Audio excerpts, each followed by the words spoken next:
Dear students, today we will discuss some important questions regarding oxygen family. First is SF6 known but SH6 not known why. कुछ questions मैंने test में डाले थे पर clearly आपने उसका आंसर नहीं दिया. That's why I am discussing this question here.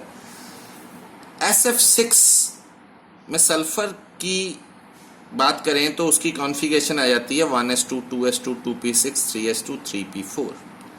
तो इसमें जो बैलेंस शेल इलेक्ट्रॉन हैं वो 6 आगे 3s2 3p4 में. बट SF6 में फ्लोरीन जो है 6 इलेक्ट्रॉन की डिमांड कर रहा है, तो इस कारण इसको इलेक्ट्रॉन एक्साइट करने पड़ेंगे.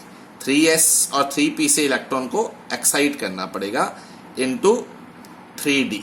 तो ये एक्साइट कर दी दोनों इलेक्ट्रॉन. तो अब इसने इलेक्ट्रॉन 6 के 6 शेयर करके 6 कोवलेंट बॉन्ड बनाकर हाइब्रिडाइजेशन बनाई sp3d2 और ज्योमेट्री आ गई octahedral.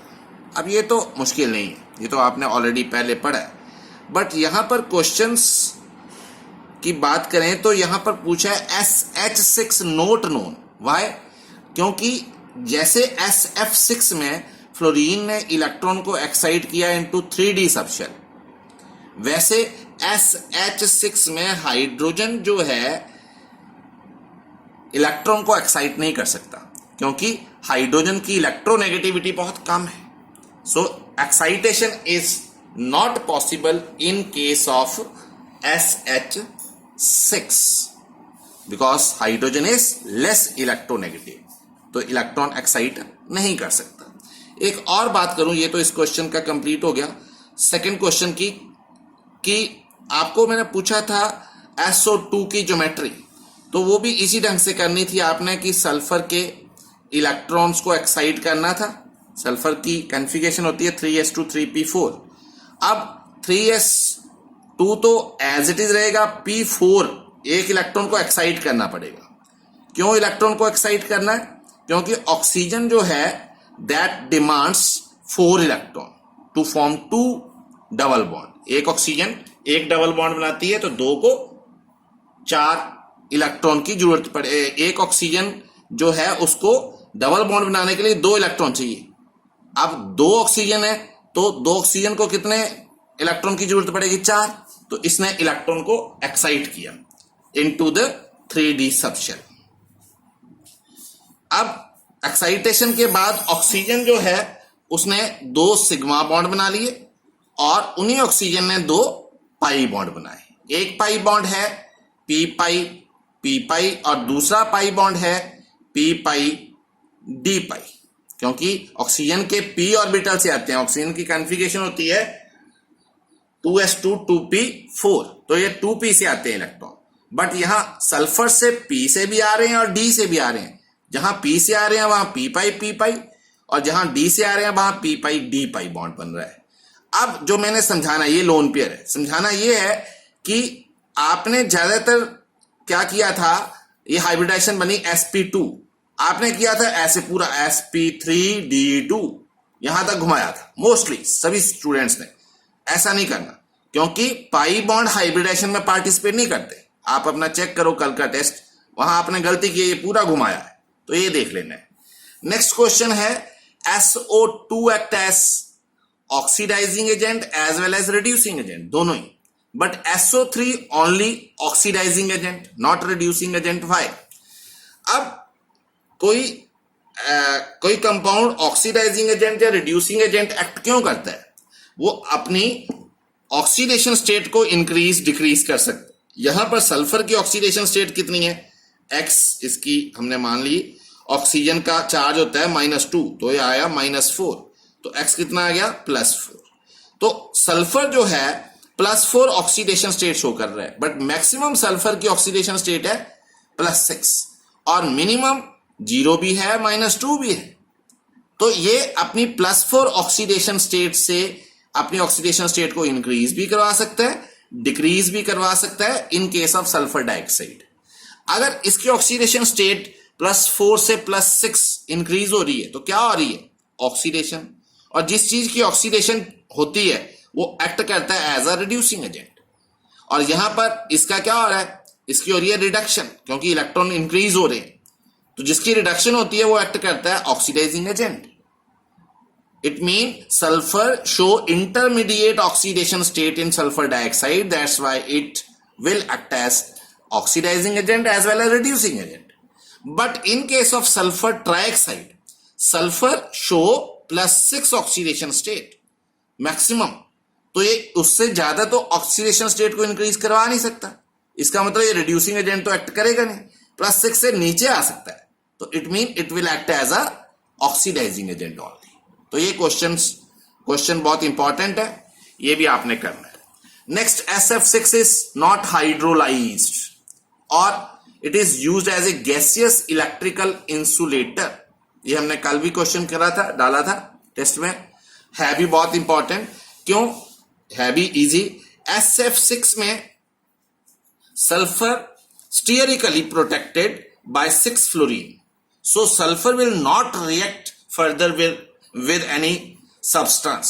So that's why due to this steric protection, SF6 not react with water, that means not hydrolyzed and act as electrical insulator. Next, SF6 known but SCl6 not known, ये already हमने किया है कि sulphur के साथ 6 fluorine को attach करना, it is simple because fluorine has small size. Its coordination number is +6. Coordination number mean number of atom touching given atom. यहां 6 टच कर रहे हैं तो इसका कोऑर्डिनेशन नंबर 6 है। अब कोऑर्डिनेशन नंबर जो है that will decrease when size of anion increase.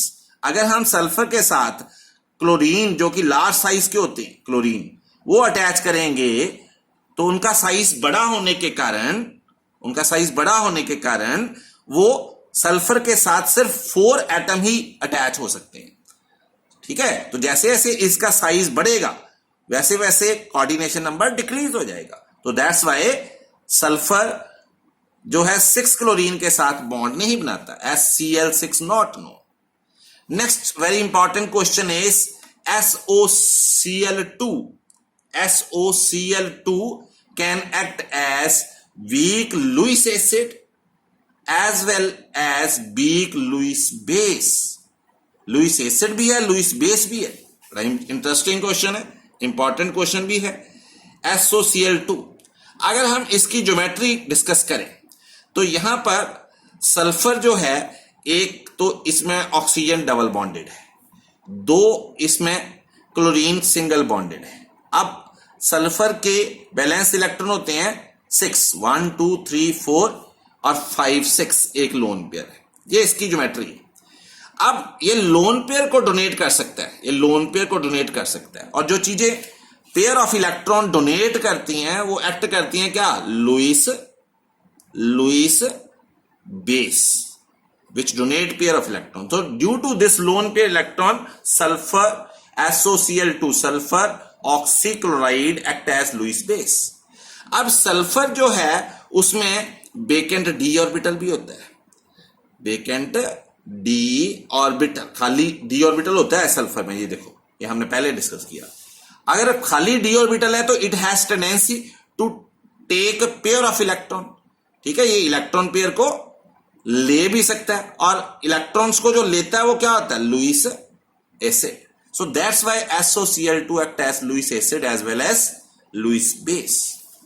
Next question is show with example that oxides of elements may be acidic, basic or amphoteric in nature. It is very simple, +1 में भी था कि अगर हम metal के oxide की बात करें, मेटल ऑक्साइड जैसे सोडियम ऑक्साइड है, कैल्शियम ऑक्साइड है, ये मेटल के ऑक्साइड्स जो हैं ये क्या होते हैं, ये बेस होते हैं, बेसिक इन नेचर, क्योंकि ये हाइड्रो ऑक्साइड बना देते हैं, सोडियम हाइड्रोक्साइड, कैल्शियम हाइड्रोक्साइड वगैरह वगैरह।